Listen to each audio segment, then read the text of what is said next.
Hello everyone, आज इस video में हम बात करेंगे फार्मास्यूटिकल क्वालिटी एश्योरेंस के बारे में। तो फार्मास्यूटिकल क्वालिटी एश्योरेंस का जो पोर्शन हम कवर कर रहे हैं वो है बी फार्मा थर्ड ईयर का। तो यहाँ यूनिट फर्स्ट पोर्शन देख रहे हैं। तो यूनिट फर्स्ट का है आईसीएस गाइडलाइन।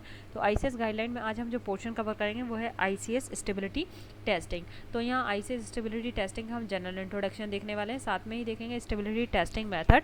नेक्स्ट देखने वाले हैं स्टेबिलिटी टेस्ट इक्विपमेंट। तो देखते हैं in general introduction. The following guideline is revised versions of the ICS Q1A guidelines and define the stability data package for a new drug substance and drug product that is sufficient for the registration application within the 3 regions of United Union, Japan and United States. तो यहाँ पे क्या है, ICS guideline के बारे में दिया गया है। तो ICS गाइडलाइन क्या है? ICS गाइडलाइन एक तरीके से क्या मीन्स स्टेबिलिटी टेस्टिंग क्या है? एक तरीके से आईसीएस गाइडलाइन है जो क्या है, किसी भी ड्रग प्रोडक्ट या जो भी न्यू ड्रग सब्सटेंस या न्यू ड्रग प्रोडक्ट रहेगा उसकी स्टेबिलिटी टेस्टिंग करने के लिए स्टेबिलिटी गाइडलाइन दी गई है। तो ये जो स्टेबिलिटी गाइडलाइन है वो डिफ़ाइन की गई हैं आपके जो Q1A सीरीज़ गाइडलाइन है उसमें डिफ़ाइन की गई हैं, और एक तरीके से ये क्या है, रिवाइज वर्जन है।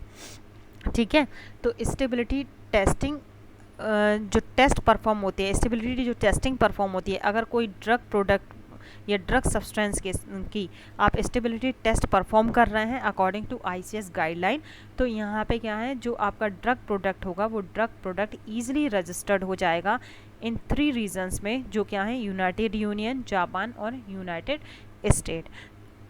नेक्स्ट देखते हैं, the purpose of the stability testing is to provide the evidence on the how the quality of the drug substance and drug product varies with time under the influence of the varieties of environmental factors such as temperature, humidity, light, and to establish a reset period for the drug substance which is utilized for production of its shelf life, determine proper storage condition and suggest labeling instruction।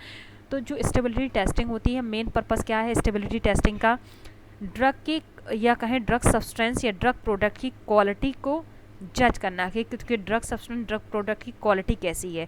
अब quality किस time देखते हैं, जब हम drug product को means long duration के लिए store करते हैं, तो उस स्टोरेज कंडीशन में क्या होता है, ड्रग प्रोडक्ट डिग्रेडेड होना स्टार्ट हो जाता है डिफरेंट इन्वायरमेंटल कंडीशंस में। तो इन्वायरमेंटल कंडीशन कौन कौन सी हो सकती है, जैसे टेम्परेचर की प्रेजेंस में, ह्यूमिडिटी की प्रेजेंस में और लाइट की प्रेजेंस में। तो इन कंडीशंस में क्या है, ड्रग प्रोडक्ट डिग्रेड होना स्टार्ट हो जाता है लॉन्ग ड्यूरेशन में। तो हम यहाँ पे स्टेबिलिटी टेस्टिंग के अकॉर्डिंग हम उसको चेक कर लेते हैं कि किस तरीके से आपका जो ड्रग प्रोडक्ट है वो ड्रग प्रोडक्ट स्टेबल रह रहा है लॉन्ग ड्यूरेशन तक, और अगर कोई भी डिग्रेडेशन कॉज हो रहा है तो कितने टाइम ड्यूरेशन में वो डिग्रेडेशन कॉज हो रहा है। तो यहाँ पे हम क्या है, एक तरीके से हम अपने ड्रग प्रोडक्ट की सेल्फ लाइफ को प्रोडिक्ट कर लेते हैं कि कितने टाइम तक हमारा ड्रग प्रोडक्ट स्टेबल रहने वाला है।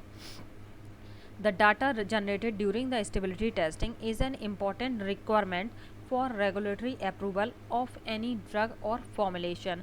तो जो भी डाटा जनरेट होगा स्टेबिलिटी टेस्टिंग की वजह से, ठीक है, जो स्टेबिलिटी टेस्टिंग परफॉर्म कर रहे हैं और जो भी डाटा हमें मिल रहा है स्टेबिलिटी टेस्टिंग से, अगर वो स्टेबिलिटी डाटा हमारे पास होगा तो हम ईज़िली कोई भी न्यू ड्रग प्रोडक्ट को हम ईज़िली रजिस्टर्ड करा सकते हैं और ईजिली अप्रूव हो सकता है drug product. The choose of the test conditions defined in this guideline is based on the analysis of the effect of climate conditions in 3 regions in united union, Japan and united state. तो जो भी हम test conditions follow करते हैं stability testing के लिए, तो वो टेस्ट कंडीशंस को क्या है, 3 climate zone means climate zone में या कहें अलग अलग क्लाइमेट जोन में उन्हें डिफ़ाइन किया गया है, क्योंकि अलग अलग क्लाइमेट कंडीशंस में हमें क्या करना होता है, स्टेबिलिटी टेस्टिंग टेस्ट परफॉर्म करना पड़ता है। ठीक, according to European union, Japan और यूनाइटेड स्टेट। तो यहाँ पे जो क्लाइमेट कंडीशंस दी गई हैं वो क्लाइमेट कंडीशंस को 4 पार्ट्स में डिफ़ाइन किया गया है। तो ये जो क्लाइमेट जोन है फर्स्ट 1 to 4 पार्ट्स में दिया गया है। तो इंटरमीडिएट स्टोरेज कंडीशंस जोन रहेगा, जो इंटरमीडिएट स्टोरेज कंडीशन जोन वो 1 to 2 रहेगा, with a long terms conditions for zone 3rd to 4th। तो यहाँ पे लॉन्ग टर्म्स कंडीशंस की लॉन्ग टर्म्स कंडीशंस की अगर बात करें तो लॉन्ग टर्म्स कंडीशंस में जो क्लाइमेट जोन होगा वो 3rd to 4th रहेगा। ठीक, तो इन्हीं क्लाइमेट जोन के अकॉर्डिंग हम डिफाइन करते हैं स्टेबिलिटी टेस्ट परफॉर्म करने के लिए। नेक्स्ट देखते हैं स्टेबिलिटी टेस्टिंग मेथड। तो कौन कौन से मेथड अब स्टेबिलिटी टेस्टिंग के लिए यूज़ किए जाते हैं। तो फर्स्ट वन है accelerated stability testing. In early stages accelerated stability testing at relatively high temperature or humidity is used in order to determine the type of degradation product which may be found after long term storage। तो यहाँ पे क्या है, accelerated stability जो test हम perform करते हैं, accelerated stability जो टेस्ट है वो अर्ली स्टेजेस में परफॉर्म किया जाता है। तो एक्सेलरेटेड स्टेबिलिटी जो टेस्टिंग है वो हाई टेम्परेचर और ह्यूमिडिटी पे परफॉर्म किया जाता है, जिससे हम ईजिली डिटरमाइन कर लेते हैं कि अगर किसी प्रोडक्ट के अंदर कोई डिग्रेडेशन हो रहा है लॉन्ग टाइम तक स्टोर करने पर, तो वो डिग्रेडेशन किस टाइप का है और कितने टाइम ड्यूरेशन है वो कब आपको शो हो रहा है। इन stability testing a product is stressed at several high temperature and the amount of heat input required to cause the product failure is determined। तो यहाँ पे क्या है, स्टेबिलिटी टेस्टिंग में हम क्या करते हैं, प्रोडक्ट को हाई टेम्परेचर पे हम क्या कराते हैं, ट्रीट कराते हैं। तो जब हाई टेम्परेचर पे आपका प्रोडक्ट को रखा जाता है लॉन्ग ड्यूरेशन के लिए, तो मीन्स लॉन्ग ड्यूरेशन नहीं कहेंगे, यहाँ पे शॉर्ट टर्म कहेंगे। तो यहाँ पे क्या है, जब हाई टेम्परेचर पे प्रोडक्ट को रखेंगे तो प्रोडक्ट को हम ये चेक करते हैं कि प्रोडक्ट जो है वो प्रोडक्ट हाई टेम्परेचर पे प्रोडक्ट डिग्रेडेड कितना हो रहा है और कब डिग्रेडेड हो रहा है। तो इससे हमें एग्जैक्ट पता चल जाता है, हमें ये मालूम चल जाता है कि हमारा प्रोडक्ट की जो सेल्फ लाइफ है वो सेल्फ लाइफ कितनी है। मीन्स जो इन्वायरमेंटल फैक्टर है जैसे आपके टेम्परेचर, ह्यूमिडिटी, तो उस कंडीशन में आपका प्रोडक्ट कितने टाइम ड्यूरेशन तक और किस क्लाइमेट कंडीशंस में स्टेबल रहेगा।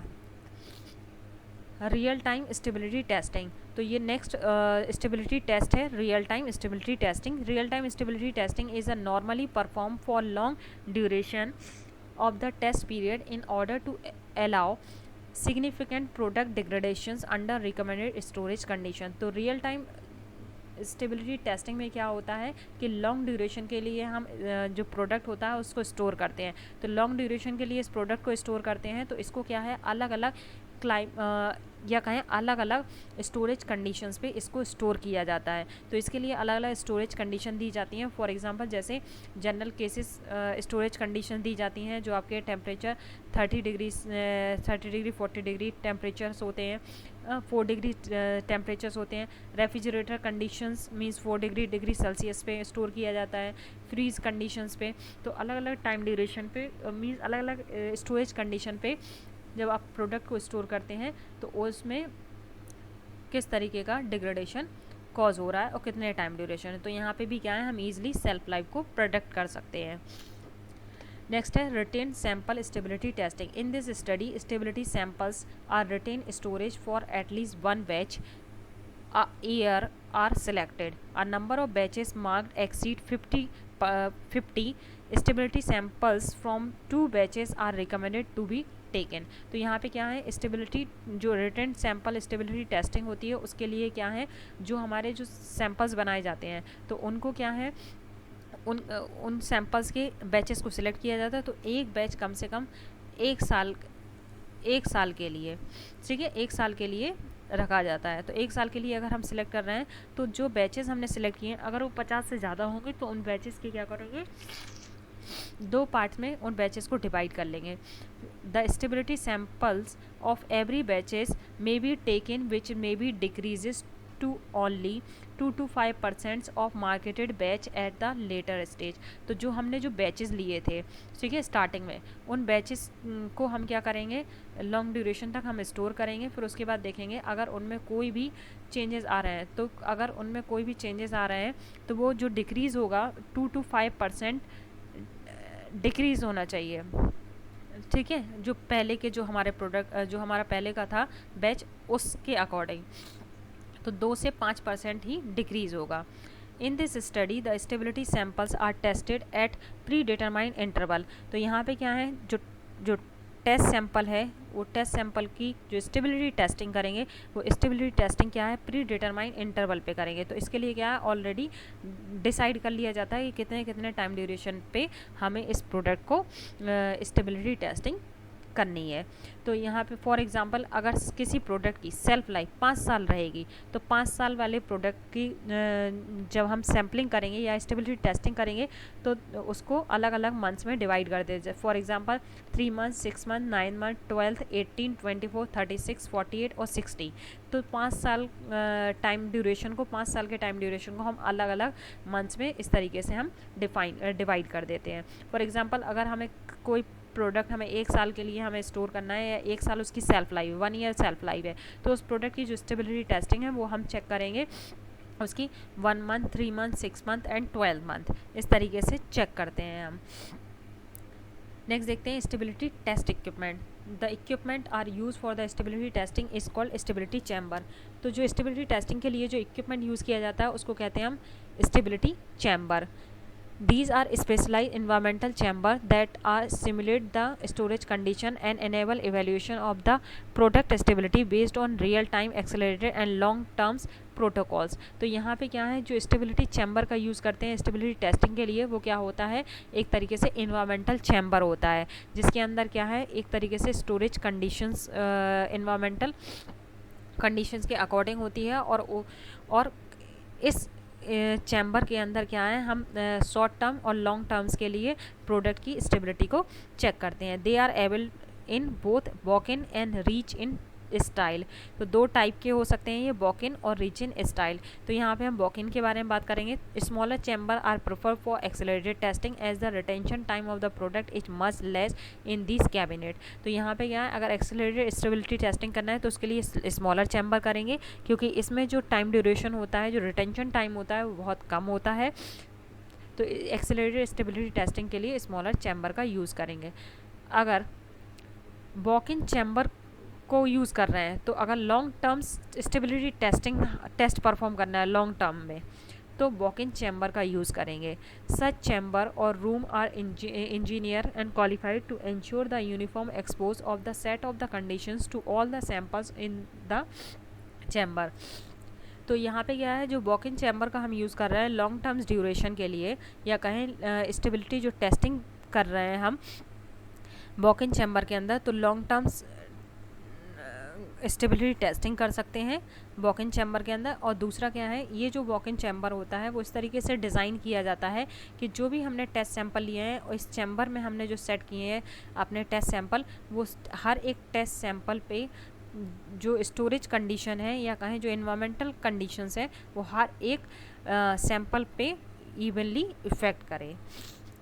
तो ये पोर्शन है स्टेबिलिटी टेस्ट से रिलेटेड। तो यहाँ पे ये पोर्शन था आपके स्टेबिलिटी टेस्ट इक्विपमेंट। तो स्टेबिलिटी टेस्ट के लिए स्टेबिलिटी टेस्टिंग के लिए कोई भी एक स्पेशल इक्विपमेंट नहीं होता है, सिर्फ स्टेबिलिटी चैम्बर होता है जिसके अंदर हम स्टेबिलिटी टेस्ट को परफॉर्म करते हैं।